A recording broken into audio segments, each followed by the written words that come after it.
Hello friends, welcome to channel pharmacy study. White board section में हमारा आज का topic introduction of organic chemistry. ये जो टर्म है ऑर्गेनिक केमिस्ट्री का पूरा डेफिनेशन जानने से पहले हमको केमिस्ट्री के बारे में जानना बहुत ज़रूरी है। सो फर्स्ट हम डिस्कस करेंगे केमिस्ट्री के पूरा डेफिनेशन, फिर उसके बाद हम डिस्कस करेंगे केमिस्ट्री की डिफरेंट ब्रांचेस के बारे में, फिर हम डिस्कस करेंगे केमिस्ट्री की ऑर्गेनिक केमिस्ट्री का पूरा डेफिनेशन। यानी आज का व्हाइट बोर्ड सेक्शन में हम आज डिस्कस करेंगे basic definition of organic chemistry and chemistry के बारे में। तो चलिए देखते हैं आज का टॉपिक। केमिस्ट्री क्या है? Chemistry is the branch of science which deals with the matters, its composition, structure, property, reaction and transformation. इसका मतलब क्या है? केमिस्ट्री साइंस का एक ब्रांच है जिस ब्रांच में किसी भी सब्सटेंस का उसका कॉम्पोजिशन, उसका स्ट्रक्चर, उसका प्रॉपर्टी, उसका रिएक्शन, उसका ट्रांसफॉर्मेशन, इन सब चीज़ों के बारे में डिस्कस किया जाता है, उसको कहते हैं chemistry. I repeat again, science के जिस ब्रांच में किसी भी सब्सटेंस का उसका कॉम्पोजिशन, उसका स्ट्रक्चर, उसका रिएक्शन, उसका प्रॉपर्टी, उसका ट्रांसफॉर्मेशन, इन सब चीज़ों के बारे में डिस्कस किया जाता है, उसको कहते हैं केमिस्ट्री। अब हम बात करेंगे केमिस्ट्री के डिफरेंट ब्रांचेस के बारे में। एक्चुअली केमिस्ट्री की बहुत सारी ब्रांचेस है।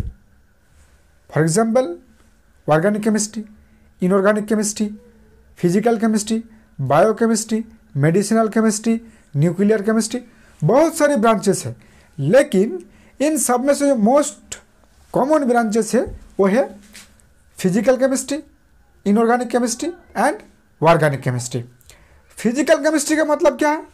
फिजिकल केमिस्ट्री का मतलब केमिस्ट्री के जिस ब्रांच में हम सिर्फ किसी भी सब्सटेंस का फिजिकल प्रॉपर्टी के बारे में डिस्कस करते हैं, उसको कहते हैं फिजिकल केमिस्ट्री। इनऑर्गेनिक केमिस्ट्री का मतलब क्या है? केमिस्ट्री के जिस ब्रांच में सिर्फ इनऑर्गेनिक कंपाउंड के बारे में डिस्कस किया जाता है, उसको कहते हैं इनऑर्गेनिक केमिस्ट्री।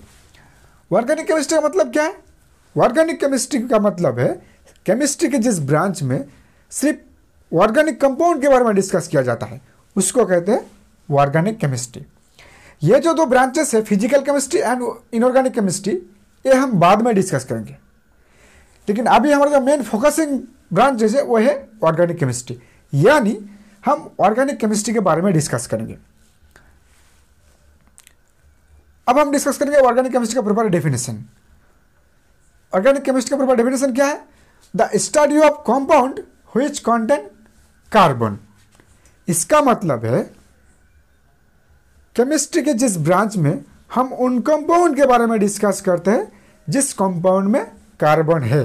यानी जो कंपाउंड कार्बन से बने हैं उसको कहते हैं ऑर्गेनिक केमिस्ट्री। ऑर्गेनिक कंपाउंड क्या है? ऑर्गेनिक कंपाउंड जिसमें कार्बन है, यानी जो कंपाउंड कार्बन से बने हैं उसको कहते हैं ऑर्गेनिक कंपाउंड। एंड केमिस्ट्री के जिस ब्रांच में हम ऑर्गेनिक कंपाउंड के बारे में डिस्कस करते हैं उसको कहते हैं ऑर्गेनिक केमिस्ट्री। इस पॉइंट ऑफ व्यू से हम कह सकते हैं ऑर्गेनिक केमिस्ट्री मतलब carbon chemistry. Example methane, ethane, benzene. इसका स्ट्रक्चर देखिए। मीथेन का स्ट्रक्चर क्या है? CH4। ईथेन का स्ट्रक्चर क्या है? CH3CH3। बेंजीन का स्ट्रक्चर है, ये ईथेन का स्ट्रक्चर है, ये मीथेन का स्ट्रक्चर। इसमें देखिए, इसमें भी कार्बन है, इसमें भी कार्बन है, इसमें भी कार्बन है। मतलब जिस कंपाउंड में कार्बन है वो ऑर्गेनिक कंपाउंड है। लेकिन क्या हर कंपाउंड जिसमें कार्बन है वो ऑर्गेनिक कंपाउंड है? नहीं है। कुछ एक्सेप्शनल कंपाउंड्स है जिसमें कार्बन होने के बावजूद वो ऑर्गेनिक कंपाउंड नहीं है, वो इनऑर्गेनिक कंपाउंड है। क्यों ये इनऑर्गेनिक कंपाउंड है? ये जो कार्बन मोनोऑक्साइड, कार्बन डाइऑक्साइड, ये जो कंपाउंड्स है, इसका जो फिजिकल एंड केमिकल प्रॉपर्टी वो इनऑर्गेनिक कंपाउंड से मैच होता है। यानी इसका physical and chemical property inorganic compound की तरह है। सो इसको कार्बन मोनोऑक्साइड, कार्बन डाइऑक्साइड और भी बहुत सारे कंपाउंड्स हैं। इस कंपाउंड को ऑर्गेनिक कंपाउंड के अंदर इंक्लूड नहीं किया गया है। ये सारे कंपाउंड को इनऑर्गेनिक कंपाउंड के अंदर इंक्लूड किया गया है। सो ये था हमारा आज का व्हाइट बोर्ड सेशन का प्रेजेंटेशन। अगर इस टॉपिक के ऊपर अगर कोई आपका डाउट्स है तो वो भी आप हमको कमेंट सेक्शन में बता सकते हैं। जितना जल्दी हो सके हम आपकी कमेंट की रिप्लाई देने की कोशिश करेंगे। So thanks for watching, have a good day.